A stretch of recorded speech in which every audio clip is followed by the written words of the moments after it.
Assalamualaikum warahmatullahi wabarakatuh. Innal hamdalillah wa syukrulillah. Assalatu wassalamu ala Rasulillah wa ala alihi wa ashabihi wa mawala. La haula wa la quwwata illa billah, amma ba'd. Saudara Kompas TV dimanapun Anda berada yang dirahmati Allah, bertemu dengan kami Fathul Bahri di program Mutiara Iman. Semoga Allah Subhanahu wa Ta'ala senantiasa memberikan kita kesehatan, kekuatan, kesempatan untuk beramal solih, sehingga kita bisa menjadi pribadi-pribadi yang jauh lebih baik dari hari-hari sebelumnya. Amin ya Rabbal Alamin. Saudara Kompas TV dimanapun Anda berada, para perindu syurga yang dirahmati Allah. Suatu hari Rasulullah Shallallahu Alaihi Wasallam bercerita kepada para sahabat tentang seseorang sosok, seseorang tokoh di antara Bani Israel yang dia itu memiliki keistimewaan yang luar biasa. Orang tersebut bernama Sam'un, yang kalau di film barat kita sering menyebutnya Samson. Dan Rasulullah bercerita tentang seseorang dalam kalangan Bani Israel bernama Sam'un al-Ghazi. Dia diberikan oleh Allah keistimewaan yang luar biasa. Badannya begitu kuat, begitu kekar ototnya. Malam harinya ia gunakan untuk beribadah kepada Allah. Ia sudah seperti rahib. Dan siang harinya ia gunakan untuk berjihad membela agama Allah. Sam'un ini memiliki senjata berupa tulang rahang unta, yang ketika dia berperang, dia berjihad di jalan Allah, ia menggunakan tulang tersebut untuk membunuh dan juga untuk mengalahkan musuh-musuhnya. Tidak ada seorang pun musuh yang terkena sabetan tulang tersebut yang dia tidak jatuh dan kemudian mati. Dan ketika dia lapar, dari tulang tersebut keluar daging yang bisa dia cicipi, yang bisa dia santap, yang bisa dia makan. Dan juga Allah mengeluarkan air yang begitu jernih, air yang begitu segar untuknya. Siangnya dia berjihad di jalan Allah, berperang. Malam harinya dia pun beribadah kepada Allah seperti seorang pendeta. Dan ini dia lakukan selama kurang lebih 1000 bulan. Ketika kisah Sam'un al-Ghazi ini diceritakan oleh Rasulullah kepada para sahabat menangis. Mereka ingin sekali diberikan oleh Allah kekuatan, keistimewaan seperti yang telah Allah anugerahkan kepada Sam'un. Mereka pun ingin beribadah selama 1000 bulan. Mereka pun ingin beribadah kepada Allah dengan penuh tulus dan pengabdian. Juga ingin berjihad di jalan Allah selama 1000 bulan. Lalu Allah pun menurunkan surah Al-Qadr. A'udzu billahi minasyaitonir rajim. Bismillahirrahmanirrahim. Inna anzalnahu fi lailatul qadr. Sesungguhnya kami telah menurunkan Al-Quran ini fi lailatul qadar, pada malam kemuliaan, pada Lailatul Qadar. Wa ma adraka ma Lailatul Qadar? Tahukah engkau apa itu Lailatul Qadar? Lailatul Qadri khairum min alfi syahr. Lailatul Qadar atau malam kemuliaan itu lebih baik daripada 1000 bulan.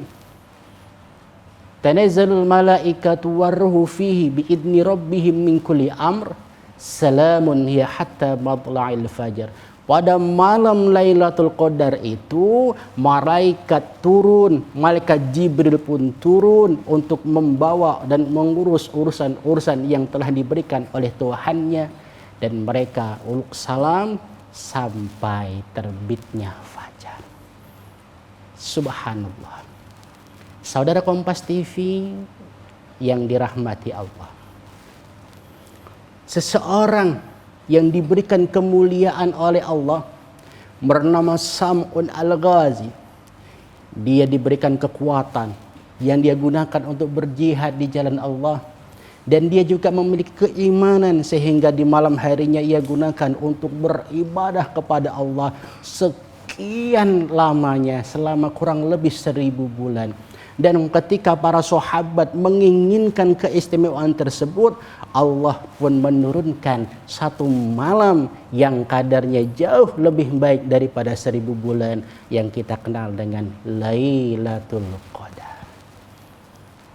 Apa itu Lailatul Qadar? Lailatul Qadar adalah malam permulaan di mana Allah menurunkan Al-Quran, dan di situ segala keberkahan, kebaikan Allah curahkan pada malam tersebut. Akan tetapi Allah merahasiakan kapan tepatnya Lailatul Qadar itu akan datang. Tidak ada seorang pun yang tahu dengan pasti kapankah Lailatul Qadar itu akan datang. Bahkan Rasulullah Sallallahu Alaihi Wasallam mewanti-wanti kepada kita, menasihati kepada kita untuk menjaga 10 malam terakhir di bulan suci Ramadan, karena sesungguhnya di antara malam-malam tersebut Lailatul Qadar itu akan terjadi. Carilah Lailatul Qadar di 10 malam yang terakhir. Tidak dijelaskan di tanggal berapa, tidak disebutkan pada malam keberapa, tetapi dijelaskan pada 10 malam yang terakhir, khususnya di hari-hari yang ganjil. Mengapa Allah merahasiakannya?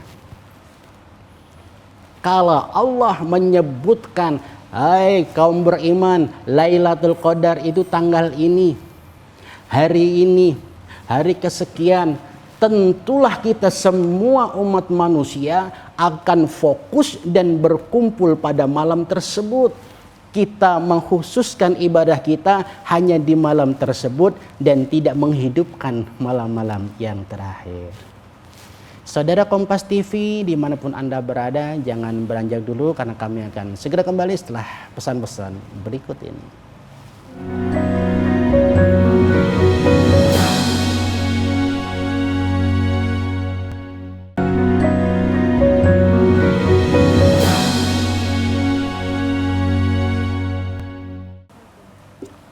Saudara Kompas TV dimanapun Anda berada yang dirahmati Allah, masih bersama kami di program Mutiara Iman. Kisah Rasulullah Shallallahu Alaihi Wasallam tentang sesosok Sam'un Al-Ghazi yang memiliki kekuatan dan keistimewaan yang luar biasa, di mana dia beribadah selama 1000 bulan dan juga berjihad di jalan Allah selama 1000 bulan, dan dia termasuk seorang kekasih Allah, seorang wali Allah, sehingga membuat para sahabat menjadi cemburu. Sahabat itu ketika ada seseorang melakukan kebaikan, mereka menjadi cemburu dan ingin bisa beramal sama seperti orang tersebut. Maka timbullah keinginan dalam hati para sahabat untuk bisa melakukan sama seperti yang dilakukan oleh Sam'un, yaitu beribadah selama 1000 bulan dan juga berjihad selama 1000 bulan. Tetapi Allah jauh lebih tahu bahwasanya kondisi fisik umat Rasulullah Sallallahu Alaihi Wasallam tidak memungkinkan untuk dia bisa berjihad sekian lama dan juga beribadah sekian lama. Maka Allah dengan kasih sayangnya Allah menurunkan suatu malam yang kadarnya itu jauh lebih baik daripada 1000 bulan yang kita dengar dengan nama Lailatul Qadar. Kita mengenalnya dengan Lailatul Qadar atau malam kemuliaan, dan Allah merahasiakan saat turunnya dan memberikan ancer-ancer, memberikan kisi-kisi bahwasanya Lailatul Qadar itu turunnya adalah di 10 malam yang terakhir bulan Ramadan dan juga di hari-hari yang ganjil. Mengapa dirahasiakan? Agar kita tidak hanya memfokuskan ibadah kita pada malam tersebut, tetapi kita akan mempersiapkan diri sebaik mungkin dan menghidupkan malam-malam yang terakhir dengan beberapa ibadah. Salah satunya ketika kita memburu Lailatul Qadar dan kita berharap untuk dapat mendapati Lailatul Qadar, maka yang kita lakukan adalah yang pertama iktikaf. Amal iktikaf ini adalah amaliyah yang sudah sangat lazim dilakukan oleh kita ketika bulan suci Ramadan. Dan iktikaf ini dilakukan di masjid yang dimana masjid tersebut digunakan untuk sholat Jumat. Jadi tidak semua masjid, juga bukan musola, tetapi di masjid yang itu digunakan untuk sholat Jumat. Banyak sekali masjid-masjid di kampung kita yang menyelenggarakan kegiatan iktikaf ketika 10 malam terakhir di bulan suci Ramadan. Dan ketika kita berniat untuk iktikaf, kita datang ke masjid, kita niatin. Nawaitul i'tikafa fi hadal masjidi sunnatan lillahi ta'ala. Bahkan mungkin kita sudah bisa mempersiapkan dari sekarang, ketika kita masuk ke dalam masjid, ketika kita masuk ke dalam musola, dimanapun itu, apapun nama masjidnya, kita niatkan untuk iktikaf. Nawaitul i'tikafa fi hadal masjidi sunnatan lillahi ta'ala. Karena iktikaf itu paling lamanya setidaknya itu kita berdiam diri. Masuk ke masjid, kemudian duduk, berdiam diri, berzikir, menyebut asma Allah, terlebih kita membaca ayat Al-Quran, ini sudah tercatat sebagai amalan iktikaf. Jadi iktikaf tidak selalu harus kita menginap di masjid, bermalam di masjid dan sebagainya. Kita hanya masuk ke masjid, seketika itu kita berniat nawaitul i'tikafa, aku berniat iktikaf di masjid ini sunnah karena mengharapkan ridha Allah. Lalu kita berdiam diri sejenak, kita merenung, kita menyebut asma Allah, itu sudah tercatat sebagai amal iktikaf yang luar biasa. Jadi tidak sekedar kita lewat begitu saja. Terlebih ketika iktikaf kita di masjid itu diisi dengan ta'lim. Ada ustadz yang memberikan ta'lim, jamaah mendengarkan sejenak sambil merenungkan dosa-dosa yang telah lalu. Iktikafnya luar biasa sekali. Karena iktikaf seorang diri dengan iktikaf yang berbareng-bareng dalam satu masjid, itu tentu akan lebih menggugah semangat kita yang kita bersama-sama. Karena kalau kita iktikafnya sendiri, kemungkinan kita akan mengantuk dan memalas. Tetapi ketika kita iktikafnya bareng-bareng berjamaah, semangat itu pun akan muncul dan akan tumbuh. Iktikaf yang pertama tadi kita membaca Al-Quran.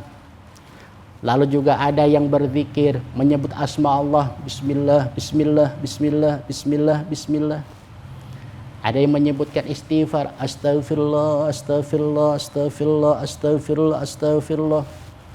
Subhanallah, subhanallah, subhanallah, subhanallah. Itu dibaca terus dengan niat kita iktikaf kepada Allah.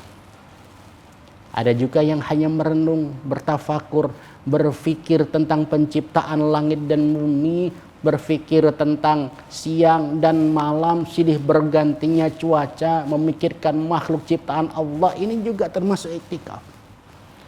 Jadi banyak hal yang bisa kita lakukan, yang bisa kita kerjakan di saat kita mengerjakan iktikaf di masjid Allah.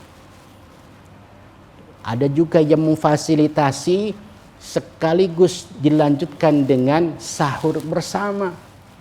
Inilah yang terjadi di kampung-kampung kita. Suatu masjid mengadakan suatu kegiatan iktikaf bersama dilanjutkan dengan sahur bersama, di mana dengan kegiatan tersebut dapat menarik animo dan perhatian dari jamaah, sehingga masjid itu menjadi gebyar, masjid itu menjadi hidup, masjid itu pun menjadi lebih meriah. Maka Ramadannya menjadi Ramadan yang berkah, mendatangkan rahmat dan juga mendatangkan ampunan dari Allah Subhanahu wa taala. Iktikafnya luar biasa. Selain iktikaf, apalagi yang kita gunakan, apalagi yang harus kita laksanakan untuk bisa menjemput Lailatul Qadar? Karena sesungguhnya Lailatul Qadar itu tidak bisa kita raih ujuk-ujuk begitu saja. Saya pingin Lailatul Qadar, lalu kita datang ke masjid otomatis kita dapat Lailatul Qadar, tidak mungkin. Tetapi harus kita persiapkan sebaik mungkin. Jauh hari sebelum datangnya Ramadan, kita sudah mempersiapkan diri untuk menjemput satu malam, yaitu Lailatul Qadar. Orang inilah yang kemungkinan besarnya akan mendapatkan anugerah dari Allah Subhanahu wa Ta'ala. Saudara Kompas TV dimanapun Anda berada, jangan kemana-mana karena kami akan segera kembali setelah pesan-pesan berikut ini.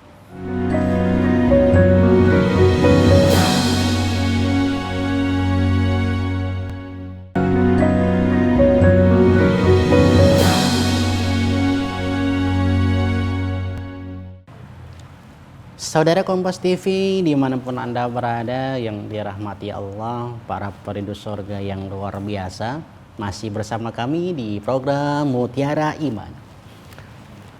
Alhamdulillahirrabbilalamin, bahwasanya di bulan suci Ramadan ini Allah telah membuka lebar-lebar pintunya agar kita bisa melakukan kebaikan, agar kita bisa melakukan amal ibadah dengan mudah.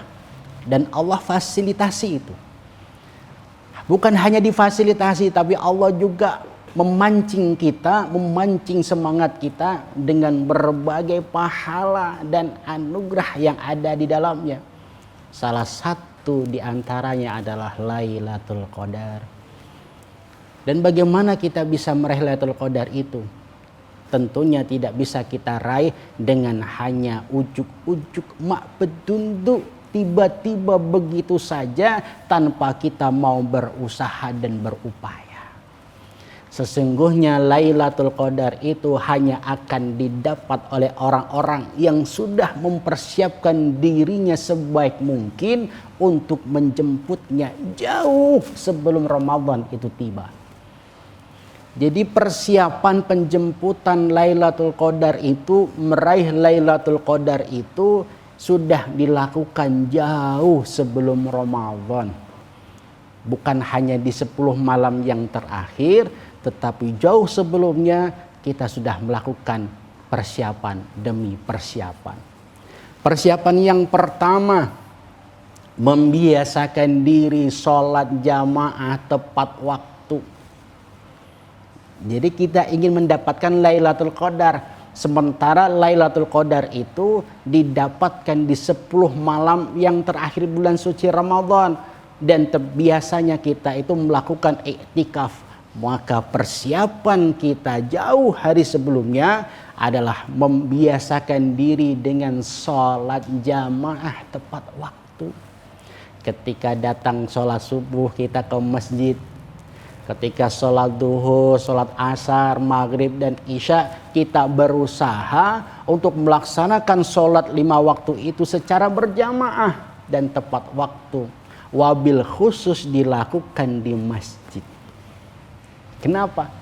Karena sesuatu yang kita biasakan, sesuatu yang kita lakukan secara kontinu, secara istiqomah, tentu Allah tidak akan menyia-nyiakannya. Kita akan datang ke masjid dengan rasa senang. Seperti yang kita lakukan di luar bulan suci Ramadan.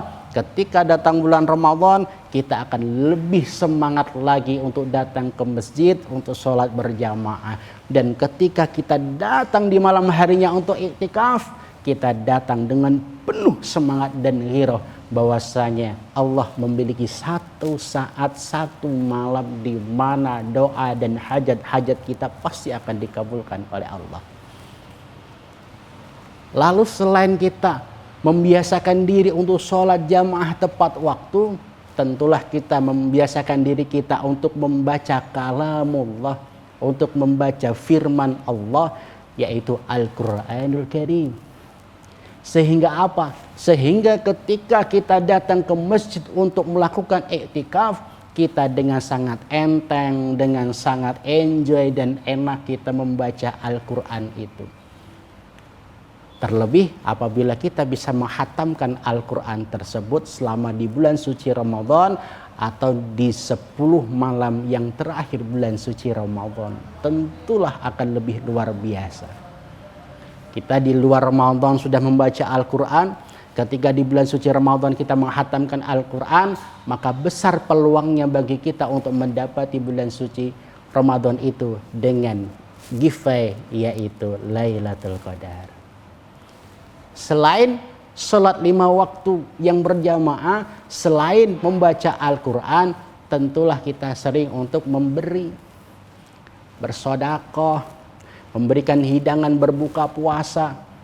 Dan ketika kita sudah terbiasa untuk memberikan hal tersebut, ketika malam harinya kita iktikaf, kita datang ke masjid, kita membawa makanan, membawa bekal untuk sahur saudara-saudara kita yang pada malam itu pun sedang mengikuti iktikaf. Kenapa? Karena kalau kita bersedekah di malam Lailatul Qadar, Allah lipat gandakan pahalanya. Yang kita tidak tahu.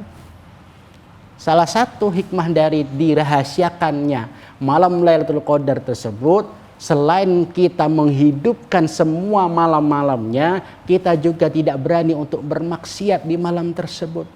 Karena kalau kita beramal sholih, kita melakukan ibadah, pahalanya dilipat gandakan. Dan kalau kita bermaksiat dan berdosa di malam itu pun, dosanya berlipat ganda. Maka Allah rahasiakan malam tersebut agar kita berhati-hati sehingga kita tidak melakukan kesalahan dan dosa di malam itu, tapi kita menghidupkan malam-malam 10 malam terakhir, semuanya kita hidupkan semata-mata untuk mendapatkan ridha Allah, dan mudah-mudahan salah satu malamnya adalah Lailatul Qadar. Saudara Kompas TV dimanapun Anda berada, kesimpulan dari yang dapat kita sampaikan tadi, bahwasanya satu orang dari kalangan Bani Israel bernama Sam'un itu memiliki kekuatan yang luar biasa, yang dia bisa beribadah selama 1000 bulan dan juga berjihad selama 1000 bulan. Kita menginginkan derajat tersebut, tetapi fisik kita tidak akan mampu. Maka Allah dengan belas kasihnya, dengan sifat rahmannya, memberikan kita satu malam yang apabila kita gunakan untuk beribadah di dalamnya, pahalanya sama seperti, bahkan lebih baik daripada 1000 bulan yang dilakukan oleh Sam'un al-Ghazi. Malam itu yaitu Lailatul Qadar. Dan kita akan memburu Lailatul Qadar tersebut pada 10 malam yang terakhir. Dan kita menghidupkan malam-malam tersebut untuk beribadah, untuk beriktikaf, untuk membaca Al-Quran, untuk sholat berjamaah, untuk tadarus dan sebagainya. Sehingga setiap malam yang kita lalui, kita anggap sebagai malam Lailatul Qadar, dan tidak ada satu malam pun dari Ramadan yang kita tinggalkan dan kita sia-siakan. Karena bisa jadi malam yang kita anggap sebagai sesuatu yang biasa itu, itulah malam Lailatul Qadar. Mudah-mudahan kita termasuk hamba Allah yang bisa mendapatkan Lailatul Qadar. Kita tutup dengan doa kafaratul majlis. Subhanakallahumma wa bihamdika asyhadu an la ilaha illa anta astaghfiruka wa atubu ilaik. Saudara Kompas TV dimanapun Anda berada, tetap setia dengan program Mutiara Iman. Saya undur diri. Wassalamualaikum warahmatullahi wabarakatuh.